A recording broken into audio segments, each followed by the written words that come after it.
तोंडाशी आलेला घास अगदी तोंडात जात नाही किंवा हाताशी आलेलं कामही आपली होत नाहीत.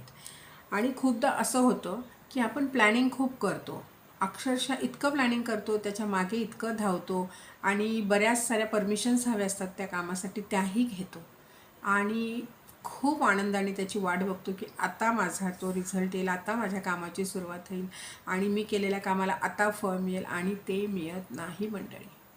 जाणून घ्यायचे का नाही मिळत, तर हा व्हिडिओ शेवटपर्यंत पहा. मिस्टिकल एरिया माझ्या चॅनलमध्ये माझ्या सर्व लाडक्या व्ह्यूअर्सचं अगदी मनापासून स्वागत आहे. तुम्ही छानच असाल, मस्तच असाल अशी स्वामींच्या चरणी प्रार्थना करते. मंडळी, तुम्हाला हा व्हिडिओ शेवटपर्यंत पाहायचा आहे, कारण मी जे सांगणार आहे ना ते मन लावून ऐका की मी काय सांगणार आहे, आणि मी जे त्यानंतर सांगणार आहे ना ते आणखीन मन लावून ऐका की तुम्हाला काय करायचं आहे, तुम्हाला काय चेंजेस आणायचे आहेत. कारण खूपदा काय होतं ना, आपण